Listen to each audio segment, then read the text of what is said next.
para po bigyan daan ang aming mga katanungan tungkol po sa inyong mga salaysay. Maraming salamat po. Unahin ko na po, ako po si Pam ng Third Floor Studio. Good morning po. Okay na ako guys sa first question ko ha. Okay. First question, ano po? Na-establish na po natin na milyon, bilyon o anumang mas malaki pang halagang pera ang na-deliver natin sa mga personalities. Ang tanong po kasi din ng marami is, saan po galing ang cold cash? Ito po ba ay wini-withdraw natin sa bangko and paano po natin ito na withdraw? Saan po galing ang cold cash? Yung cash is galing po sa mga iba-ibang contractor, din may galing po din po sa bangko. Sir, pangalan po. So, Bernard Tube. Sa bangko po mismo? Yes. Land bank po ba ito or kahit Any mga bank. private? Any Any bank po. So, nai-encash po ito because may transaction po si Boss Zaldico ninyo sa bangkong yon. Yes po. And sila po ang siya. May EA pong inaatasan ni Kong Saldi po doon sa pagbibigay. And when we say EA, sino po ito? Executive Assistant si Paul and Mark. Paul Estrada and Mark Tiksay pa rin po. Okay. Meron po ba kayong meron po kayong knowledge kung nasaan sila ngayon? Wala. Paul and Mark? Wala. Okay. Lumabas po kayo kay Ma'am Jessica Soho at napanood po namin yon. Concern lang din po kami dahil sa hinaharap ninyong risk ngayon, kayo po ba ay kahit papano nabayaran na sa serbisyo na humiling po si Attorney Levy for you guys na sana po mabayaran din kayo. Meron na po bang attempt na nag-reach out sa inyo ang side ni Zaldico para sabihin or i-compensate kayo sa mga utang niya sa serbisyo ninyo? Rosbert Copan, ma'am. Wala pa po, ma'am, sa ngayon. Pero hindi pa po kami nabayaran doon sa kuwan. May partial lang po silang binigay nung kuwan kami, natanggal na kami doon sa kanila. Na-terminate kami. Pero yung pag-terminate po nila sa amin, hindi po proper po yung pagtanggal nila sa amin doon. Pero ganun pa man, ma'am, baka hindi rin po alam ni boss yun, ma'am, nangyayari dito, ma'am, kasi mga team leader lang din po namin yun. Nagkukuhan sa amin, ma'am, eh. So kami, ma'am, Ang team leader po ang nagma-manage sa yes, inyo. ma'am, meron po kasi kami yung security officer, ma'am, na mataas din ang rango, galing din po sa kuwan, sa armed forces po. Retired. Marlon? ako po si Marlon, kasama ni Pat sa Third Floor Studio. Una, doon lang ako sa bangko, sa pera. Galing mismo sa bangko, sa kanya uli i-deliver. O kukunin nyo muna sa bangko, dadalhin nyo sa bahay ni Congressman Saldi. Yes po. Alin po ron? Dadalhin po, ako kunin sa bangko, din dadalhin sa may Horizon, tsaka ilalagay po sa isang lagayan, tulad ng maleta. Okay. Anong particular na bangko po at saka branch po? Land Bank. Dito sa Maygo. Land Bank. Any Land Bank. Anong branch po? BPI. Maraming branch silang pupunan. Pagdating nyo ron, sir, may manager na nag-assist sa inyo? O kilala na ba kayo ng manager? Or kilala nyo yung manager na nag-assist sa Pagdating inyo? namin, kasi kausap na yung executive ni boss, pipick up na lang kami. Sa may branch ng Land Bank. Pangalan, sir? Romel Galapon. Okay. Sa may malapit sa estansya, yung Land Bank doon, yung malapit sa Defre. So kasama sa nagwi-withdraw yung EA. Opo, tama. Sila kasi ang nagka-transact, sir, ng kuwan, mga withdrawal, mga kuwan. Yung mga EA, kami kasi ang papel lang namin, sir, security, then buhat, kung saan dadalhin. So bago pumunta ng bangko, may dala kayong bakanteng maleta. Tama? Wala po. Si bangko na ang nakalagay sa maleta. Tapos, paano nyo nalalaman yung amount ng maleta? Hindi po namin Kasi later on po, i-recount nyo yun, titimbangin, po, kasi per kilo na po ang bilangan, Sila po ang nagkukuhan, ang nagbibilang na, yung EA na. Okay. Then pero may mga times din po, ma'am, na isa sa amin or dalawa, marami sa amin na nakakatulong din sa pagbibilang. Pero doon po yun sa Valle Verde. Kasi may mga personalities po na pumupunta doon, ma'am, naghahatid ng pera sa Valle Verde. Then doon po nila binibilang, nila Paul at saka ni Mark. Tapos kami, sa labas lang kasi kami, ma'am, yung iba. Then ilalabas na lang nila, nakamaleta na po. Tapos dadali namin sa Horizon. Bahay nino yung nasa Baliber. Bahay po ni boss. Congressman Sa Sandy. likod. Okay. Sa pagdating nyo ron, paglatag nyo, meron bang isang particular na kwarto doon nilalagay yung mga bulto-bulto pera? Meron sa taas. Sa taas po. So inaakit nyo Yes, sa taas, inaakit. sa second floor. Ano yung itsura, kwarto? Ano yung itsura ng kwarto nyo? Yung kwarto ba yung exclusive lang na imbakan ng pera? Yes. Gaano karami yung pera na sa loob ng kwarto? Puno. Estimate ng bilang ng maleta. Estimated namin nasa 20 to 30. Ganon. Tapos kasi may pinapasok, may dilabas. Yun lang man yung ano ng kwarto, labas-pasok. In question po kasi ngayon, ang sinasabi nila, ang kredibilidad ninyo at ang timing po ng inyong paglabas. Sa timing muna po tayo, ano ho, ito po ba ay, kayo po ba ay palabas or ano bang tawag sa ganun? Mga bata daw po ba kayo ng mga Duterte? Kaya ho kayo lumabas? Because yung timing po ng paglabas ninyo, siya naman pong dinig kinabukasan or days before ng paglilitis naman po sa Committee on Justice ng impeachment ni VP Sara Duterte. Kayo po ba ay, gamitin natin yung salitang kalye, pakawala ng mga Duterte? Hindi po. Kayo po ba ay lumalabas para po sirain kung sino man po yung mga maaaring makatunggali ni Vice President Sara Duterte sa 2028? Hindi din po. Kayo po ba ay bata po ni Kong Mike Defensor? Hindi po. Kayo po ba ay minamanage ni Attorney Levy Baligod? Yes po. Yes. When you say minamanage, meron po ba kayong meron pong influence ba si Attorney Levy Baligod pagdating sa kung ano ho ang inyong isasagot? Wala Wala po. po. Parang siya po ang Nag-organize. Legal, siya din po ba ang inyong legal advisor or lawyer? Okay, pero hindi po niya dinidikta kung ano po ang itatakbo ng ating naratibo. Hindi po. Marami na pong mga nag-deny. Nandyan po si Secretary Anyo, nag-deny din po si Sonny Trillanes, nag-deny I believe si Congressman Laila De Lima, may pagdi-deny din po si Senator Tito Soto. Kaya po ba nating mabangga ng ebidensya ang mga taong nagde-deny sa kanilang involvement dito sa inyong mga salaysay? Yes po, kaya po. Sa tamang buwan po. Pagka Sa tamang panahon po. tamang panahon, tamang forum. Sinabi po ni Attorney Levy Baligod na meron tayong pinanghahawakang manipis na pag-asa sa inyong pagsusumite ng salaysay, kopya ng inyong salaysay sa ombudsman. Ano ho? Una nang sinabi ni Secretary Boying Remulla or Ombudsman Boying Remulla na ang inyong salaysay, ang inyong istorya ay canard. Ang ibig sabihin, baseless, unfounded, and it never happened. Ano po ang inyong masasabi doon? Sino po ang sabi? Si Ombudsman Boying Remulla. Sinabi niya nga po doon na namin niya nga po na nagkaroon ng meeting sa bahay nila. ICC.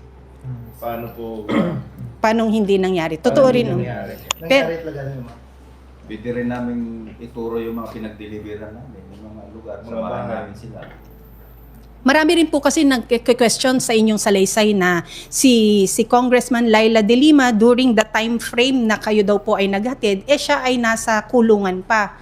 So nagkaroon daw ho ng disconnect doon at sinasabi ninyong isa daw, may nasabing mali yata si Attorney Levy Baligod na pagkakamali ang pagkakalagay ng pangalan ni Congresswoman Laila De Lima sa inyong salaysay. Nakita niyo po ba, nakatransaksyon niyo po ba si now Congresswoman Laila De Lima? Nakatanggap po ba siya ng paper bag, envelope, or maleta? Yes po, nakita po namin siya sa townhouse. Paano namin hindi namin sasabihin yun kung hindi siya namin nakita sa townhouse. When we say townhouse, ito po yung sa McKinley, sa Forbes, ano po? Ang kuwang kasi dyan, ma'am. Ano pong taon ito? 2025. Layanan. Sino ang kasama ni Congresswoman Laila De Lima? Security, I think security niya. Alin po sa meeting? Sa Sa meeting doon sa townhouse. Sila boss. Si Si boss. ko, si speaker. Speaker Martin. Yeah. Ano po ang pinag-uusapan? Meron po ba kayong proximity para marinig kung ano yung pinag-uusapan? Gaya po ng trabaho namin, ma'am, security lang po kami. So nakikita namin yung mga... Distansya, ano ho? Okay, naiintindihan po namin. Tumanggap po ba si now Congresswoman Laila De Lima ng paper bag, envelope po, or maleta? Paper bag. Paper bag. Kasi yung paper bag na yan, ma'am, galing Horizon yan, ma'am. Alam namin, ma'am, kasi kami ang nagbababa sa taas, papunta sa sakyan, then dinadala sa townhouse, ma'am. Kasama Yan din sa yung convoy. nakikita namin, ma'am. Nabit-bit nila palabas. Kung ano yung inyong dineliver ay siya ring na-deliver at nakikita nyo bit-bit nila palabas. Yes. Tama po. Ilan ang laman nung, sa tansya nyo, ilan ang laman ng paper bag? Magkano? 5 to 10 yata, sir. Ilang beses nyo siya nakita may dalang paper bag? O ilang beses nyo siya tingin nyo naabutan ng paper bag? 3 to 5? 3 to 3 to 5 times.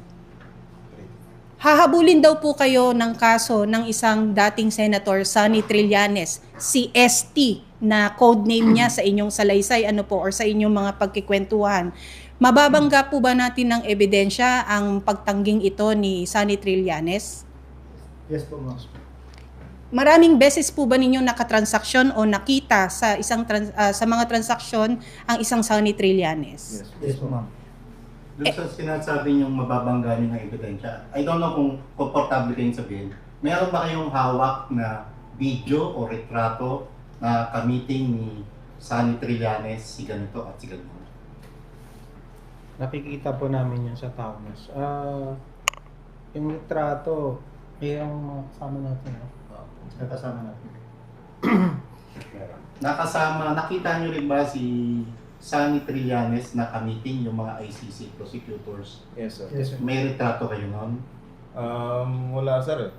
Si Pero- Pastor yan. Kasama. Kasi nag-escort din kami sa ICC. Paano, tapos sila yung committee.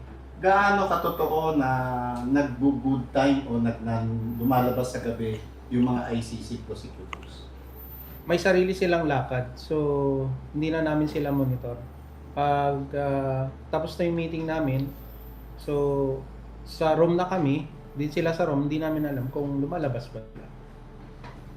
Pero may mga times na ba, lumalabas din talaga sila, sir. Nang sila lang.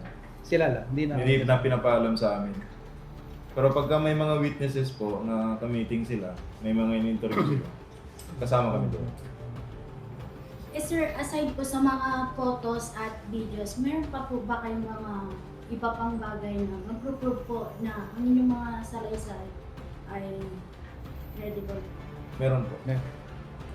Ilang maleta ang naibigay nyo sa mga ICC prosecutors? Hindi kami nagbigay ng maleta. Pero ang nakakaalam ng transaction is executive. Yung mga i Pero nasisiguro nyo na tumanggap ng dollars o pera yung ICC prosecutors? Executive na rin po mga nakakaalam. Kasi security lang po talaga yung ano. Kasi ang kuan lang namin dyan, sir, sa ICC, sinasagot po nila yung condominium nila, yung sasakyan, at saka yung mga pagkain po. Kasi si boss po yung nagbabayad through kay Mark. Yung po sinasabi ninyong 2 million US dollars, ito po ba yung pinapalit ninyo sa Glorieta? Hindi. Sa Makati. Basta sa Eh, Makati. basta sa Makati. Saan po sa Makati? Yung sa Makati po, hindi po siya yung regular na exchange rate na Kasi may contact po kasi sila, sila Mark tsaka si Paul, ma'am. Ang ginawa na lang namin dun, ma'am, in-escortan sila, Escortan. tapos inakyat yung pera, then pinalit sa dollar, binaba po, then residential po ba to? Yung pinuntahan ninyo? Residential siya. So, personal, Office. parang Sa office. May siya. residential din, may office. so private individual po yung nagpalit ng halaga? Hindi siguro kasi siyempre kaya nilang ipalit yung dalang maleta ng dollar. Yung pong pag-deny po ni Senator Tito Soto na wala daw pong dineliver sa kanya na 5 maleta po ba? O 7 yung sa kanya? wala daw pong dineliver. Paano po natin makakounter yung anong yun? And he jokingly said na baka hanapin sa akin ng asawa ko yan. Dininay po niya, wala pong maletang na i-deliver sa kanya. Kasama pa nga si boss noon, ma'am, eh, yung pagdala na namin Pagdala doon ng ng maleta. buwan, eh. Tsaka Ang buong maleta. team ng Buong team ni boss. si Sige. boss, nakita nyo. Pumunta kami doon sa Nakita niyo po mismo si Senate President Tito Soto na nag-receive or nandun sa area na yon? nandun sa area. Nandun sa area. But hindi siya mismo ang nag-receive. Ma'am, may mga tao sa doon, ma'am, eh. Siyempre, Pero nandun po siya. yung iniwan na namin doon, ma'am, eh. Sa building niya po ito sa Baklaran to. Sa Baclaran. Meron pong question doon na bakit po ang address ng isang Senator Erwin Tulfo napaka-generic na Green Hills San Juan. Tama po, hindi po specific. At alam din ng marami na maaari siyang potential na kandidato for Vice President na maaaring bumangga sa sino man po ang makakatandem ni VP Sara. Ito po ba ay paninira lang di umano sa kanya? Hindi po. Hindi po. Nakita niyo po siyang na-deliveran ng ano po ba ito? Envelope, maleta, paper bag. May paper bag, sir. Ma'am, may malita din. Mismo sa bahay, sino po ang nag-receive? Ang sa part ko ng time na yun, ma'am, siya mismo po. Kasi may kasama ko na si Mark. Maleta po ang na-deliver. Paper bag yung sa time ko. Nung time niyo po, paper bag. Yes po, ma'am. Ang paper bag ay nagkakahalaga ng 5 to 10 M, Yeah po. you said po. Yes. Meron pong pagkakataon na maleta naman po ang na-deliver? Sa kasama namin po, pero dito sa amin parang wala. Nalalaman niyo po ba kung ano ang purpose nung maleta, paper bag, or yung halagang dinideliver nila? EA na pong nakakaalam. Sila na po ang oho. Oh, okay. Balikan ko lang yung kay Tito Sen sa kay Congresswoman Laila De Lima. Nakita niyo ba silang magkasama o nag-meeting? Hindi po, sir. Hindi sila nagkasabay. Hindi sila nakasabay ng Hindi sila Mostly nagkasama. kasi po sa campus yung Pakilakas lang po ang boses, nagsasabi po yung mga ano natin, viewers po, live po tayo ngayon. Pakilakasan po ang boses. Ay, hindi po sila nagkasabay. Sir. Hindi sila nagkasama. Pero si Koan, laging nasa town house po ang meeting yan ni Congresswoman Laila De Lima. Okay. Gaano katotoo na may mga pagkakataon na kainuman ng boss nyo, si Congressman Saldico at ni then Congressman and now Senator Erwin Tulfo ang mga ICC prosecutors? Hindi naman po sila nagiinuman. sir. Pakilakas po. Hindi naman po sila nagiinuman. Diba? Nagmi-meeting lang sila. Meeting. May idea kayo kung ano yung pinag-uusapan niyo? Closed door kasi yan, sir. Closed door. Nasa labas Yung mga na- security kasi sa labas na. Bakit po in question na ang ilan sa inyo, 10 ba, ang dishonorably discharged daw po? Kasi yun po yung pinangka-counter nila to make not credible your stories, mga sirs, no. Ano po kayang pwede nating gawin dun? Well, we see the risk na hinaharap po ninyo, no. May mukha, may mga boses, may mga salaysay, may mga pamilyang maaaring mapahamak. Gusto lang ho natin talagang labanan din kung ano yung paninira. Sinabi na po ng Blue Ribbon Chairman na si Senator Ping Lacson na hindi nila bibigyan ng oras na kayo ay maimbitahan man lang sa Senado para ito ay dinigin. Ngunit kahit papano ay ipinaglalaban din naman ni Senator Amy Marcos na sana nga ay kayo'y maimbitahan para maging opisyal lalo ang inyong mga pahayag. Ngayon pong sinabi niya na hindi kayo maaaring maimbitahan sa Senado, ano na po ang ating next steps para sabihin naman ng maraming sambayan ng Pilipino that this is now the proper forum para malaman natin ang buo pang mga katotohanan. Saan po ang proper forum? If it's not media press conferences like this at hindi po sa Blue Ribbon Committee, wala na po tayong aasahan sa Ombudsman, saan po ang proper forum? ano ko lang namin po kay attorney Baligot po kung saan. Kasi kami po, naglahad lang naman po kami ng katotohanan. And we appreciate that, sir. Opo. Also, another question din po, no, since may oras pa naman din tayo. Sa mga media po na sinabi ninyo, specific dun sa inyong salaysay, meron po kayong isang dating media personality na na-deliveran.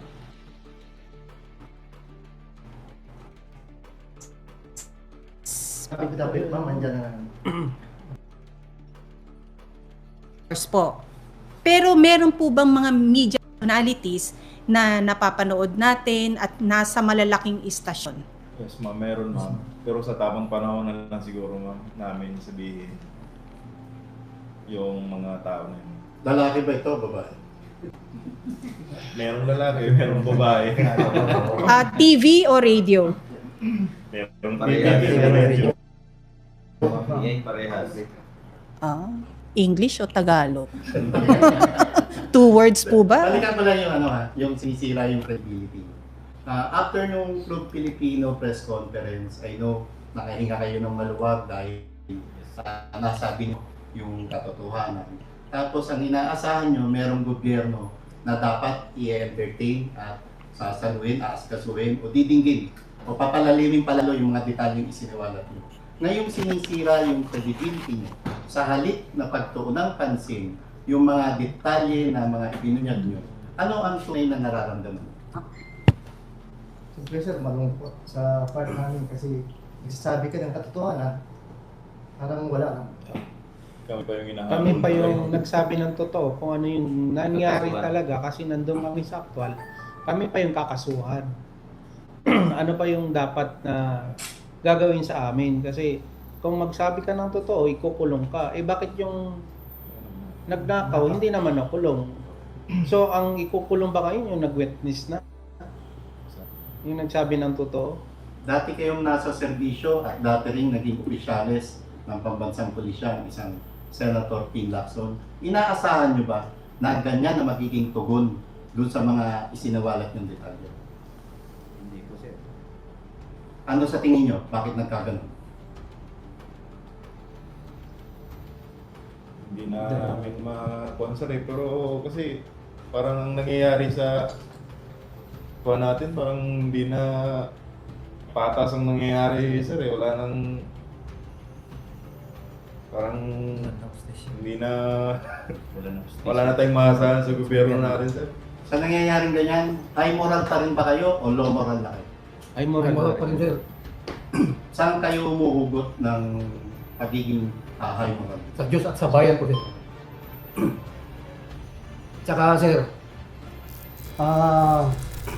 bakit pa kami maglalahad ng kasinungalingan